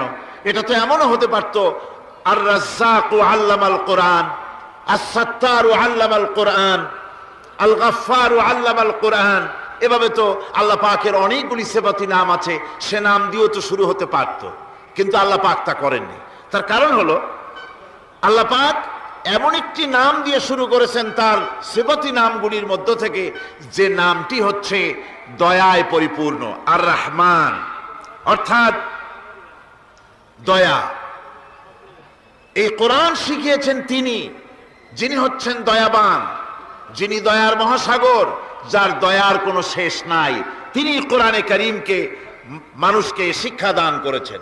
আল্লাহ পাক এটা চাননি যে তিনি মানুষ আর জিনকে সৃষ্টি করবেন আর মানুষ আর জিনগুলি অন্ধকারে তারা আশ্রয় মরবে, অন্ধকারে তারা মারা পড়বে, তারা কোনো পথের সন্ধান পাবে না। এভাবে আল্লাহ পাক এটা বরদাস্ত করতে পারেননি। তাই তিনি কোরআন মানুষকে শিক্ষা দিয়েছেন, এমন এক কোরআন দিয়েছেন দয়া করে, যে কোরআনের উপরে নির্ভর করে ত্রুটিমুক্ত জীবন যাপনের, যে কোরআনের উপরে নির্ভর করে পরকালের কল্যাণ, যে কোরআনের উপরে নির্ভর করে এই পৃথিবীতে সুখ, শান্তি, স্থিতিশীলতা, এই পৃথিবীর স্বস্তি, এই পৃথিবীর আরাম, এ সব কিছু নির্ভর করে কোরআনের শিক্ষার উপরে। সেই জন্য আল্লাহ রাব্বুল আলামিন কোরআনে কারীম শিক্ষা দিয়েছেন। তাই তার আগে তিনি তার নামকে বলেছেন রহমান। এ কোরআন শিক্ষা দিয়েছেন কে? রহমান। কে শিক্ষা দিয়েছেন? সবাই বলুন, কে দিয়েছেন শিক্ষা? রহমান এ কোরআন শিক্ষা দিয়েছেন। আরবি ভাষায় রহমান বলা হয় এমন একটা জিনিসকে যার ভেতরে রয়েছে নম্রতা এবং প্রীতি, ভালোবাসার একটি উৎস, যার দ্বারা তিনি অন্যকে উপকার করতে চান, স্নেহ দিতে চান, ভালোবাসা দিতে চান, মহব্বত দিতে চান। রহমতের ভিতরে এই কথাগুলি সন্নিবেশিত রয়েছে। এখন রহমত কি? আল্লাহ রহমত হচ্ছে, আল্লাহ পাক বলছেন ওয়া রাহমাতি ওয়াসিআত কুল্লা শাই। আমার দয়া, আমার রহমত, আমার করুণা সমস্ত সৃষ্টি জগৎকে ঘিরে রেখেছে। আমার রহমত ছাড়া, দয়া ছাড়া এই পৃথিবী চলতে পারে না। এই পৃথিবী পরিচালিত হচ্ছে আল্লাহর রহমতের উপরে আর আল্লাহ পাকের করুণার উপরে।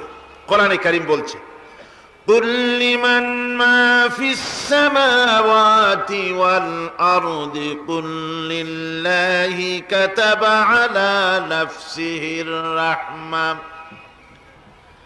আকাশ ও পৃথিবীকে কে সৃষ্টি করেছেন? আকাশ এবং পৃথিবী কার? হে নবী, আপনি বলুন সেই মহান স্রষ্টার, যিনি রহমতকে, করুণাকে, ভালোবাসাকে নিজের জন্য প্রয়োজনীয় করেছেন। ভালোবাসা দেওয়া, করুণা করা, মহব্বত করা যিনি নিজের জন্য প্রয়োজনীয় করে দিয়েছেন। সৃষ্টিকে মহব্বত করা আর ভালোবাসা দেওয়া। শুধু সৃষ্টি নয়, বরং দয়া এবং ভালোবাসা দিয়ে তিনি সিক্ত করেছেন। আল্লাহর তাবৎ সৃষ্টির দিকে তাকালে, আল্লাহর পুরা সৃষ্টি জগতের দিকে যদি আমরা তাকাই, তাহলে আমরা দেখতে পাবো যে সমস্ত কিছুই, যা কিছু আমরা দেখতে পাই, এ সব কিছুই আল্লাহ পাক একটা কুদরত দিয়ে, রহমত দিয়ে, মহব্বত দিয়ে, স্নেহ দিয়ে তিনি সৃষ্টি করেছেন মানুষের জন্য, সৃষ্টি জগতের জন্য। ভালোবাসায় পরিপূর্ণ করে মানুষকে তা তিনি দান করেছেন। যেমন অন্য আয়াতের মধ্যে আল্লাহ পাক বলছেন, وَسَخَّرَ لَكُم مَّا فِي السَّمَاوَاتِ وَمَا فِي الْأَرْضِ। এই পৃথিবীতে যা কিছু তোমরা দেখতে পাও, এ সব কিছুকে তোমার অনুগত করে দেওয়া হয়েছে, যাতে করে তোমার সাহায্য করতে পারে, তোমার সহযোগিতা করতে পারে। এজন্য আমি সব কিছুকে সৃষ্টি করেছি। সাখারা শব্দের অর্থ হচ্ছে যে আমি সবগুলিকে তোমাদের অনুগত করে দিয়েছি, যাতে করে তোমাদের অনুগত থাকে। অর্থাৎ তোমরা তাদের এই সমস্ত জিনিস দিয়ে তোমরা কাজ নিতে পারো। পানির উপর দিয়ে তোমরা যেন নৌকা চালাতে পারো, স্টিমার চালাতে পারো, পানি অনুগত করা হয়েছে, বাতাসকে অনুগত করা হয়েছে। পৃথিবীর সব কিছুকেই আমি অনুগত করে দিয়েছি তোমাদের, যাতে করে তার দ্বারা তোমরা কাজ নিতে পারো। অন্যত্র আল্লাহ বলছেন, আল্লাহুল্লাযী খালাকাস সামাওয়াতি ওয়াল আরদা ওয়া আনজালা মিনাস সামাই মাআন ফাআখরাজা বিহি মিনাস সামারাতি রিজকান লাকুম। আল্লাহ হচ্ছেন তিনি, আল্লাহ রাব্বুল আলামিন হচ্ছেন তিনি যিনি আকাশ সৃষ্টি করেছেন, যিনি জমিন সৃষ্টি করেছেন, এবং ঊর্ধ্বদেশ থেকে, মেঘমালা থেকে তোমাদের জন্য বৃষ্টি বর্ষণ করেছেন, এবং সেই বৃষ্টি দিয়ে মাটির ভিতর থেকে ফসল উদ্গত করে তোমাদের খাবারের বন্দোবস্ত করেছেন। তিনি হচ্ছেন আল্লাহ পাক। তার দয়া পৃথিবীর সব জায়গায় ছড়িয়ে আছে। তার দয়া নাই, রহমত নাই, এমন কোনো জায়গা নাই, এমন কোনো সৃষ্টি নাই। মানুষের জন্য যা কিছু প্রয়োজন তিনি তার দয়া দিয়ে, রহমত দিয়ে তিনি তা সৃষ্টি করে দিয়েছেন। আল্লাহ পাক বলছেন, ওয়াসাখখারা লাকুমুশ শামসা ওয়াল কামারা দাইবিনা ওয়াসাখখারা লাকুমুল লাইলা ওয়ান নাহার। যিনি চন্দ্র সূর্যকে সৃষ্টি করেছেন এবং এগুলিকে নিয়ন্ত্রিত করেছেন, চাঁদ সূর্যকে সৃষ্টি করে নিয়ন্ত্রিত করে দিয়েছেন, তোমাদের সমস্ত প্রয়োজন তিনি মিটিয়ে দিয়েছেন। দেখুন, চাঁদ এবং সূর্যকে আল্লাহ পাক সৃষ্টি করেছেন এবং একটা রহমত, একটা কুদরত সেই চাঁদ সূর্যের মধ্যে দান করেছেন। সূর্য যেখানে আছে, এটা যদি আল্লাহর দয়া না থাকতো, শুধু তাপ দেওয়ার জন্য সৃষ্টি করতেন আর মানুষের কল্যাণের দিকটা যদি চিন্তা না করতেন, তাহলে সমস্যা হয়ে যেত। সূর্য যেখানে আছে, বিজ্ঞানীরা বলেছেন, তার থেকে যদি কিছু নিচে নেমে আসতো, তাহলে গোটা পৃথিবী জ্বলে পুড়ে ভস্ম হয়ে যেত।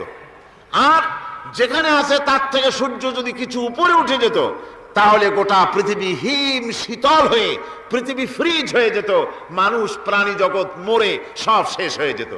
চাঁদ যেখানে আছে, এই চাঁদ তার জায়গা থেকে কিছু উপরে যদি উঠত, তাহলে পৃথিবী মরুভূমি হয়ে যেত। আর যেখানে আছে তার থেকে কিছু নিচে যদি আসতো, তাহলে গোটা পৃথিবী পানি, সমুদ্রের পানি, নদীর পানিগুলি প্লাবিত হয়ে, ওভারফ্লো হয়ে, উচ্ছ্বসিত হয়ে গোটা পৃথিবীকে প্লাবিত করে দিত, ডুবাই দিত, সব শেষ হয়ে যেত। তাহলে আমরা দেখতে পাচ্ছি, শুধু সৃষ্টি নয়, সৃষ্টিও করেছেন এবং প্রত্যেকটি সৃষ্টির পেছনে তার দয়া কাজ করেছে, তার কুদরত কাজ করেছে, যাতে করে মানুষের জন্য সুবিধা হয়, মানুষের জন্য উপকার হয়। অন্য আয়াতে আল্লাহ পাক বলেন, ওয়াতাকুম মিন কুল্লি সাআলতুমুহু وَإِن تَعُدُّوا نِعْمَةَ اللَّهِ لَا تُحْصُوهَا। আল্লাহ পাক বলেন, তিনি তোমাদের প্রতি এত দয়াবান, আল্লাহ তোমাদের প্রতি এত দয়া রাখেন, এত মেহেরবানি করেন যে তোমাদের সমস্ত চাহিদা তিনি পূরণ করেছেন। তোমাদের জীবনে যা দরকার সব তিনি পূরণ করেছেন। মানুষ সমস্ত নিয়ামতকে, নিয়ামতের শুকর আদায় করে না, নিয়ামত বোঝেও না। মানুষ ওই যে একটু আগে হযরত পীর সাহেব কেবল আপনাদের সামনে বলেছেন, মানুষ পশুর মতো, উলাইকা কাল আনাম, চোখ আছে, চোখ দিয়া সব দেখে, কিন্তু আল্লাহর নিয়ামতগুলি দেখে উপলব্ধি করার ক্ষমতা নাই। খায় জনমের খাওয়া, কিন্তু খাওয়ার পরে কার খানা খাইলো, কার দেওয়া খানা খেলো, এরপরে এতটুকুন শুকরিয়াও আদায় করে না। তো চোখ থাকতে দেখে না, অন্তর থাকতে চিন্তা করে না, কান থাকতে হক শোনে না। আল্লাহ পাক বলেছেন উলাইকা কাল আনআম, এরা হলো জানোয়ারের মতো। কিসের মতো বলুন? আল্লাহ বলেন না বালহুম আদাল, শুধু জানোয়ারের মতো না, বরং জানোয়ারের চাইতেও নিকৃষ্ট। জোরে কোন নাউজুবিল্লাহ। যাদের চোখ থাকতে দেখলো না, কান থাকতে শুনলো না, অন্তঃকরণ থাকতে বিবেচনা করলো না, এরা চতুষ্পদ জানোয়ারের মতো। আল্লাহ পাক বলছেন আর রহমান আল্লামাল কোরআন, এ কোরআন শিক্ষা দিয়েছেন রহমান, যিনি দয়ার সাগর, যিনি মানুষের সব প্রয়োজন মিটিয়েছেন। কোরআনের মতো একটা বড় প্রয়োজন তিনি মিটাবেন না, তা কি হতে পারে? জোরে কোন হতে পারে? মানুষ সৃষ্টি করলেন, অথচ মানুষের চলার পথ দিলেন না।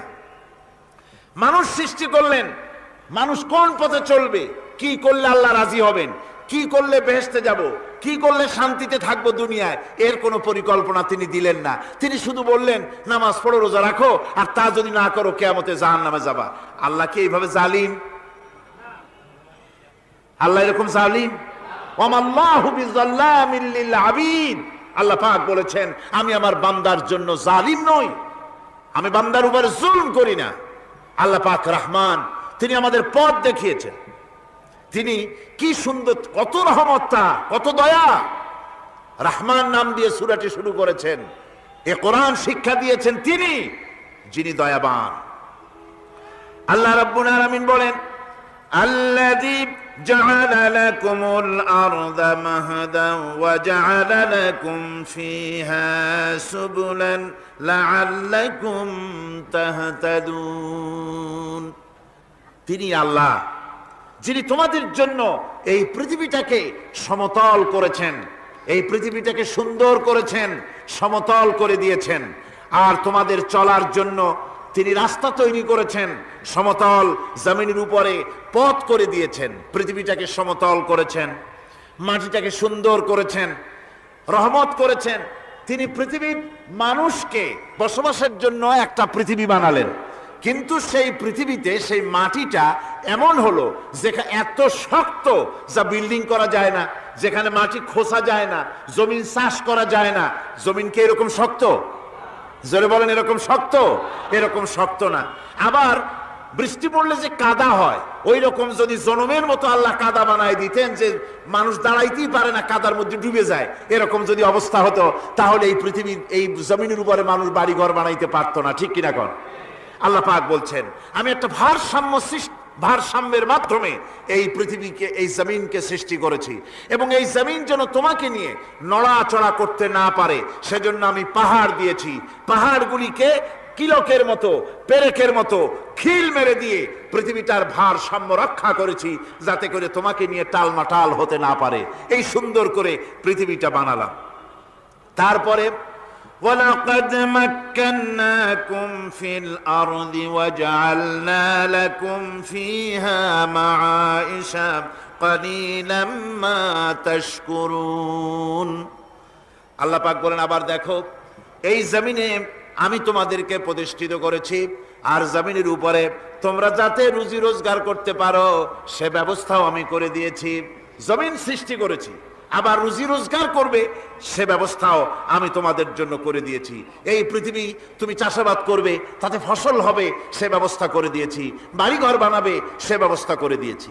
তারপরে পৃথিবীর এ মাটির নিচে তোমার জন্য সম্পদ রেখেছি, সমুদ্রের ভিতরে, নদীর ভিতরে, সেখানেও তোমার জন্য সম্পদ রেখেছি। আমি রহমান সব প্রয়োজন মিটিয়েছি।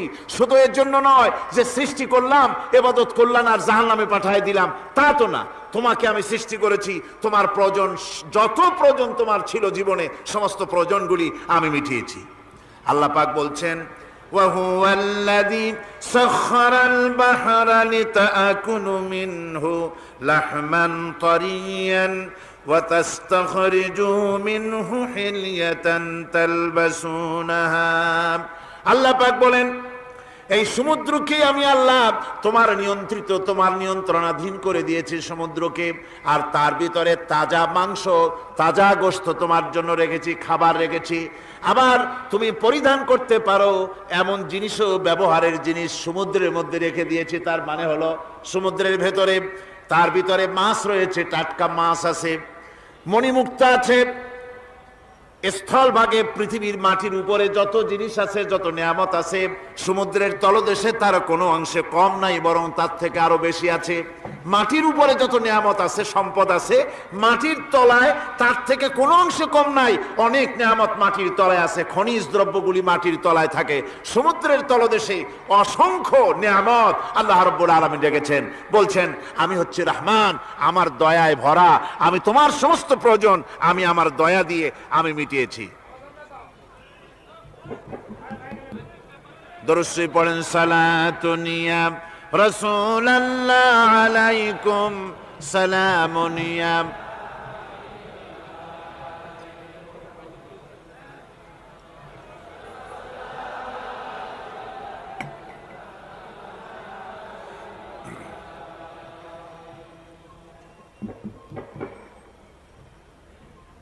আমার ভাইরা, আল্লাহ সুবহানাহু ওয়া তাআলা তিনি হচ্ছেন রহমান, তিনি হচ্ছেন রহমান। জোরে বলেন তিনি কি? দয়ার সাগর, যিনি মানুষের সমস্ত প্রয়োজন মিটিয়েছেন, তিনি কোরআন অবতীর্ণ করেছেন। আমি আল্লাহর দয়ার কথা, রহমান শব্দের ব্যাখ্যা আপনাদের সামনে করে সামনে এগোচ্ছি। মাঝখানে যারা হাঁটেন, এর আগেও আপনাদেরকে বহুবার বলা হয়েছে, কোরআনে কারীমের তাফসীরের মাহফিল, মাঝখান থেকে হাঁটা চলা কিন্তু বেয়াদবি। জোরে বলেন এটা কি? এই বেয়াদবি কেউ করতে চেষ্টা করবেন না। আল্লাহ পাক বলছেন যে আমি এই পৃথিবী সৃষ্টি করলাম, মাটিতে তোমাদের জন্য চতুষ্পদ জন্তু সৃষ্টি করেছি, বাতাসের উপরে পাখিরা সাঁতার কাটছে, আর পানির ভিতরে মৎস্যরাজি রয়েছে। এ সমস্ত প্রাণীগুলির আত্মরক্ষার জ্ঞান আমি দান করেছি, তারা তোমাদের জন্য উপকার করে। সেই পশুগুলির পশম দিয়ে তোমাদের কাপড় চোপড় তৈরি হয়, তারপরে তার চামড়া তোমরা পরিধান করো। এই পশুগুলিও তোমাদের জন্য আমি এক নিয়ামত হিসেবে দিয়েছি। والأنعام خلقها لكم فيها دفء ومنافع ومنها تأكلون। আল্লাহ সুবহানাহু ওয়া তাআলা বলেন আমি মানুষের জন্য পশু তৈরি করেছি, চতুষ্পদ জন্তু সৃষ্টি করেছি, যার পশম দিয়ে তোমাদের জন্য শীতের পোশাক তৈরি হয়। আপনারা যে এই যে চাদর গায়ে দেন, কম্বল গায়ে দেন, এগুলো কার পশম? পশুর পশম। পশুগুলির, জন্তুগুলির পশম দিয়ে আপনাদের জামা কাপড়গুলি তৈরি হয়। তারপরে এই পশু আপনাদের জন্য বাড়িতে পাহারা লাগায়। আল্লাহ পাক বলছেন এছাড়া এই পশুগুলি আমি এমন নিয়ামত দান করেছি, সমুদ্রের ভিতরে, জমিনের উপরে, মাটির তলায়, আবার আকাশের উপরে, জমিনের উপরে বিচরণশীল জীবগুলিও তোমার জন্য তৈরি করেছি। وَتَحْمِلُ أَثْقَالَكُمْ إِلَى بَلَدٍ لَمْ تَكُونُوا بَالِغِيهِ إِلَّا بِشَقِّ الْأَنفُسِ। আল্লাহ পাক বলেন এই পশুগুলি তোমাদের আরো অনেক উপকারে আছে। তোমাদের বোঝাগুলি, বড় বড় বোঝাগুলি তারা এক শহর থেকে আর এক শহরে, দূর থেকে দূরান্তরে পিঠে করে তারা বহন করে নিয়ে যায়, যা তোমরা বহন করতে পারতে না। তোমাদের জন্য দারুণ কষ্ট হতো, মুসিবত হতো। এই ধরনের বোঝাগুলি, পশুগুলি তোমাদের জন্য বহন করে নিয়ে যায়। গাধা, ঘোড়া, হাতি, আপনাদের বোঝাগুলিকে, বিরাট বিরাট বোঝা যা টানতে ট্রাক লাগে, মানুষের জন্য কষ্ট হয়, এই বোঝাগুলিও এই পশুর দ্বারা আল্লাহ পাক বহন করায় থাকেন। আল্লাহ পাক বলছেন ইন্না রাব্বাকুম লারাউফুর রহিম, নিশ্চয়ই তোমাদের রব তিনি তোমাদের প্রতি অত্যন্ত দয়াশীল, তার দয়া পৃথিবীর চতুর্দিকে ছড়িয়ে আছে। তিনি আমাদেরকে এ কোরআন নাজিল করেছেন, এ কোরআন আমাদেরকে শিক্ষা দিয়েছেন এমন এক রহমান যার দয়া পৃথিবীর চতুর্দিকে সর্বত্র ছড়িয়ে আছে আল্লাহর দয়া। চতুর্দিকে কি ছড়িয়ে আছে কোন? আল্লাহর দয়া, আল্লাহর মহব্বত, আল্লাহর করুণা সর্বত্র ছড়িয়ে আছে। আল্লাহ পাক বলছেন, পশু সৃষ্টি করলাম, পশুগুলি তোমাকে পাহারা দিল, তার গোশত তোমরা খেলে, তাকে দিয়ে তোমরা মাল বহন করলে, তার পশম দিয়ে জামা কাপড় বানালে। আরো দেখো কি করলাম এই পশু দিয়ে, ওয়া ইন্না লাকুম ফিল আনআমি লাইবরা নুসকিকুম মিম্মা ফি বুতুনিহি মিন বাইনি ফারসিন ওয়া দামিন লাবানান খালিসান সাইগাল লিশারিবিন। আল্লাহ রাব্বুল আলামিন বলেন, চতুষ্পদ জীবের মধ্যে বুদ্ধিমান ব্যক্তিদের জন্য নিদর্শন রয়েছে। যারা বুদ্ধিমান তাদের জন্য নিদর্শন রয়েছে। দেখো তোমার গাভীগুলি, এগুলি জমিনের ঘাস খেলো, এই ঘাস খাওয়ার পর তার শরীরের ভিতরে রক্ত তৈরি হলো, পেশাব হলো, ময়লা হলো। সেই পেশাব, ময়লা, রক্ত ইত্যাদির ভেতর থেকে আমি তোমাদের জন্য দুধ তৈরি করে দিলাম। যেখান থেকে পেশাব বের হলো, পায়খানা বের হলো, তার পাশের থেকে স্বচ্ছ, সুন্দর, সুমিষ্ট, সুস্বাদু দুধ আমি তোমাদের জন্য বের করে দিলাম। সুবহানাল্লাহ বিহামদিহি। দেখুন এই দুধ আল্লাহ পাক তৈরি করলেন। কাগজ তৈরি হয় যে মিল, কলকারখানায়, পেপার মিল, আপনারা যদি কোনো পেপার মিলে যান তো যে দেখবেন কাগজ তৈরি হয় গাছ দিয়ে। এই গাছগুলি মিলের মধ্যে, মেশিনের মধ্যে ঢুকানো হয়। মেশিনের ভিতরে গাছটা ঢুকে মেশিনের তাপে, বৈদ্যুতিক তাপে এই গাছগুলি গলে যায়, পানি হয়ে যায়। তারপরে ছাকনা থাকে, নেট থাকে, কয়েকটা নেট থাকে। সেই ছাকনাগুলির ভিতর থেকে ছেঁকে এরপরে সেই পানিটা চলে আসে প্লেটের উপরে, এসে আস্তে আস্তে শক্ত হতে হতে সেটা কাগজে পরিণত হয়ে যায়। পানিটা আস্তে আস্তে কাগজে পরিণত হয়ে যায়। তো এই কাগজ তৈরি করতে গিয়ে কাগজটা থেকে যে ছাকনাগুলি দেওয়া হলো, নেট দেওয়া হলো, যাতে করে কোনো আবর্জনা না যায়, সেজন্য এতগুলি নেট সিস্টেম আছে, এতগুলি ছাকনার সিস্টেম আছে। কিন্তু তারপরেও এত সাবধানতা সত্ত্বেও আমরা দেখি কাগজে লিখতে গেলে কাগজের মধ্যে নিপের সাথে অ্যাক্সিডেন্ট হয়ে যায়, এ ধরনের আবর্জনা কাগজের মধ্যে দুই একটা থেকে যায়। অনেক কাগজের মধ্যে এরকম পাওয়া যায়, যায় কিনা ভাই? এবার আপনি দেখেন, কাগজ তৈরি করার জন্য মিল কলকারখানার ভিতরে, পেপার মিলে এতগুলো নেটের ব্যবস্থা থাকে, ছাকনার ব্যবস্থা থাকে। তারপরেও আবর্জনা কিছু কাগজের মধ্যে চলে আসে, দুই একটা থেকে যায়। কিন্তু ঘাস খেলো, কুটা খেলো, খড় খেলো, ভুসি খেলো, তুষি খেলো, গাবিতে খেলো, খাওয়ার পরে আল্লাহ রব্বুল আলামিন এ দিয়ে দুধ বানালেন। এ দিয়ে পায়খানা হলো, পেশাব হলো, রক্ত হলো। দুধ যখন দহন করলেন, দুধ দহন করার সময় একটা ঘাসের কণাও কি তার মধ্যে পেয়েছেন? পাওয়া গেছে? যায় নাই। অথচ দুধ থাকে যে বাটের মধ্যে, ওটা কি বলেন? ওলান বলে নাকি? যে ওলানের ভিতরে দুধ থাকে, ওইটা কাটে দেখেন, জবাহ করে, গরু জবাহ করে ওলানটা কাটে দেখেন, ওর ভিতরে কোনো নেট আছে? কোনো জাল আছে? কোনো ছাকনার ব্যবস্থা আছে? কিচ্ছু নাই। সুবহানাল্লাহ কইতে ইচ্ছে করে না ভাইরা? আল্লাহ রাব্বুল আলামিন বলেন, এইভাবে করে পশুর ভিতরে তোমার জন্য কত, এক পশুতে কত উপকার করলাম। গোশত খাওয়ালাম, চামড়া দিয়া জামা বানায় দিলাম। প্রচন্ড শীত পড়ে যেখানে, কানাডায়, ইউরোপে, আমেরিকায় প্রচন্ড শীত পড়ে কোন কোন এলাকায়। দক্ষিণ আমেরিকায় কানাডার একটা এলাকা আছে যেখানে এবার আমি সফর করে এসেছি। 12 মাস বরফ পড়ে সেখানে, বরফ আর বরফ ছাড়া কিছু নাই। সমস্ত রাস্তাঘাট সব বরফ আর বরফ।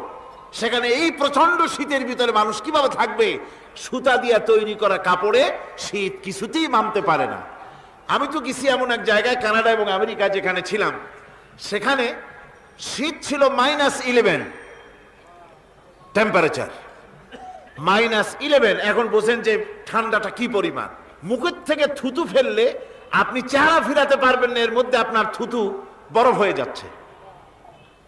এই রকমের প্রচন্ড ঠান্ডায় সব রকমের কাপড় চোপড় যা ছিল এগুলো সব কিনে গায়ে দিয়ে আমি 1-3 হয়ে গেছি ফুলিয়া। তারপরেও আমার মনে হচ্ছে ঠান্ডা আমার হাত দিয়ে স্পর্শ করতেছে।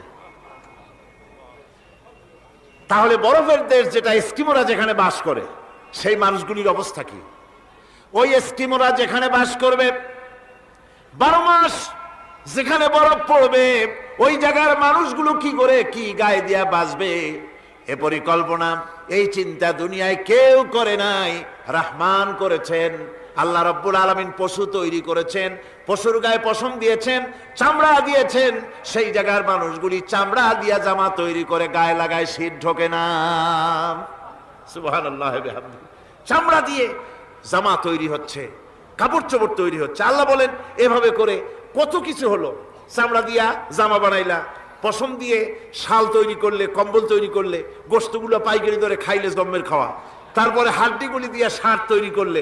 এই পশু তোমাকে পাহারা দিল বাড়িতে, কুত্তায় সারা রাত পাহারা দেয় তোমার বাড়িতে। কুত্তা আবার পুলিশেও চাকরি করে।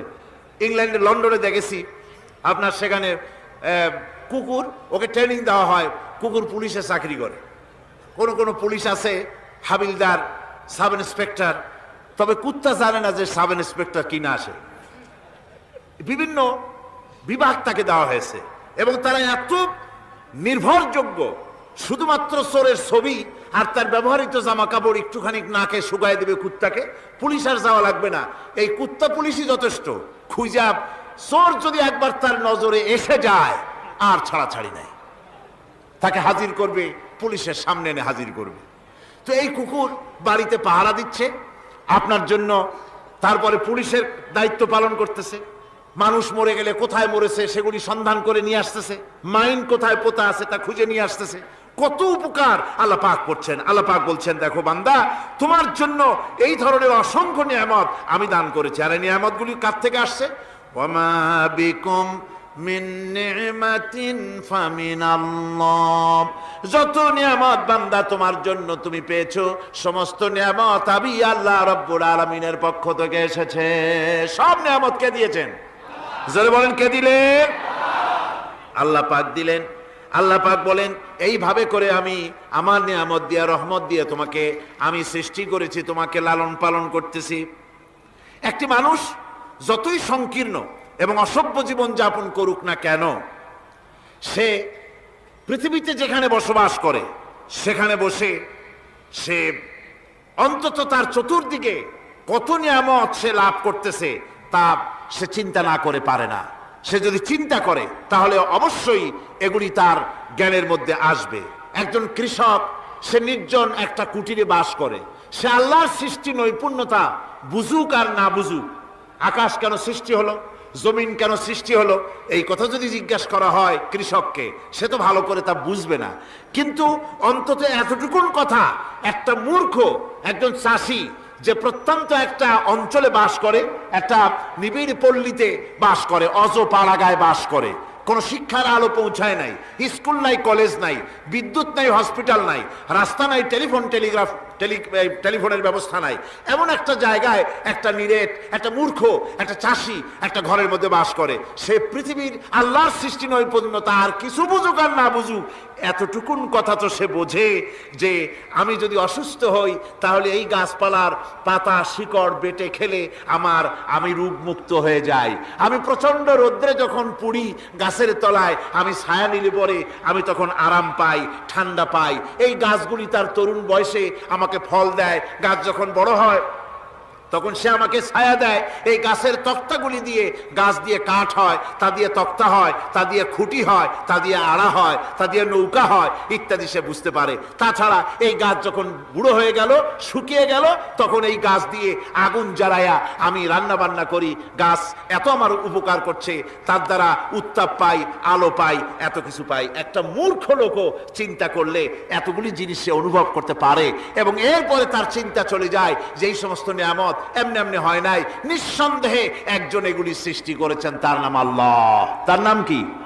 তার নাম রহমান। যারা বলেন তার নাম কি? রহমান। তিনি সৃষ্টি করেছেন, তিনি এগুলি দান করেছেন। এই বৃক্ষরাজি আল্লাহ পাক বলছেন, নিল্লাযী জাআলা লাকুম মিনাশ শাজারিল আখদারি নারান ফাইযা আনতুম মিনহু তুকিদুন। আল্লাহ রাব্বুল আলামিন বলেন, সেই দয়াময় আল্লাহ রাব্বুল আলামিন গাছ সৃষ্টি করেছেন, আর এই গাছগুলি সৃষ্টি করে দিয়েছেন তোমাদের কাজের জন্য, যা দিয়ে তোমরা আগুন জ্বালাও, চুলা জ্বালাও, রান্না বান্নার কাজ করো। ওয়া রাহমাতি ওয়াসিআত কুল্লা শাই, আমার রহমত ঘিরে আছে আমার গোটা পৃথিবীকে, সর্বত্র আমার রহমত আর রহমত। এই কোরআন শরীফ শিক্ষা দিয়েছেন তিনি আর রহমান আল্লামাল কোরআন, এই কোরআন শিক্ষা দিয়েছেন সেই মহান আল্লাহ রাব্বুল আলামিন যিনি হচ্ছেন রহমান, যার দয়া দিয়ে গোটা পৃথিবী পরিব্যাপ্ত হয়ে আছে। এক মুহূর্তের জন্য চিন্তা করুন, এক মুহূর্তের জন্য চিন্তা করুন, আল্লাহ পাকের দয়া যদি না থাকতো তাহলে কি অবস্থা হতো? এই পৃথিবী আছে, পৃথিবী আছে কিন্তু কোনো সৌন্দর্য নাই, আকাশ আছে কিন্তু কোনো তারকা নাই, তারকা আছে কিন্তু তাতে কোনো আলো নাই, গাছ আছে কিন্তু তাতে কোনো সবুজ শ্যামলিমা নাই, আওয়াজ আছে কিন্তু তাতে কোনো সুর নাই, মানুষ আছে কিন্তু তার দেহের মধ্যে কোনো ঐক্য নাই। এই জাতীয় একটা পৃথিবীর চিন্তা মানুষ করতে পারে না, এটা একটা কবরস্থানের মতো অবস্থা হয়ে যাবে। আল্লাহ পাক বলছেন দেখো আকাশ বানাইছি, আবার সেই আকাশ দেখতে যেন সুন্দর হয় সেজন্য তারকা প্রদীপ দিয়ে আকাশকে সাজাইছি। যেরকম সুবহানাল্লাহ। আল্লাহ রাব্বুল আলামিন বলেন ওয়ালাকাদ যায়্যানাস সামাআদ দুনিয়া বিমাসাবিহ, আল্লাহ পাক বলেন এই দুনিয়ার আকাশ খানিকে তারকা প্রদীপ দিয়া সাজায় রেখেছি মনের মতন, দেখো তুমি তাকাইয়া কি সুন্দর করে নয়ন অবিরাম দৃশ্য আকাশ বানালাম, চতুর্দিকে তারকা রাত্রে ফুটে উঠল, যা দেখলে মানুষের নজর, মানুষের সুন্দর, তার চক্ষু শীতল হয়ে যায়। জোরে বলেন সুবহানাল্লাহ। সুন্দর করে এই আকাশটাকে আমি সাজিয়েছি। তারপরে আল্লাযী খালাকা সাবআ সামাওয়াতিন তিবাকা মা তারা মিন খালকির রহমানি মিন তাফাবুত, স্রষ্টা তিনি সপ্ত আকাশ রচিলেন থরে থরে, কোন ত্রুটি হেরিবে না তার পূর্ণ সৃজন পরে। চাহো তুমি তার সৃষ্টি পানে, দেখো কিছু ভুল চোখ, ফিরাও তোমার নয়ন খানি, ফিরাও তোমার মুখ, অক্ষমহীন দৃষ্টি তোমার সৃষ্টিতে পাবে ফাঁকি, ফিরাও তোমার নয়ন খানি, ফিরাও কাঙ্গালাখি। আল্লাহ পাক বলেন আমার আকাশের দিকে তাকাও, বারবার তাকাও, সূর্যের দিকে তাকাও, চন্দ্রের দিকে তাকাও, গাছপালার দিকে তাকাও, তাকায় দেখো কোনো ভুল আছে নাকি, ভালো করে দেখো কোনো ভুল আছে নাকি। আল্লাহ পাক বলেন আবার তাকাও, দেখতে দেখতে তোমার চক্ষু দুর্বল হয়ে তোমার কাছেই ফিরে আসবে, আমার সৃষ্টি নৈপুণ্যতার ভিতরে কোনো ভুল পাবে না। সুবহানাল্লাহ।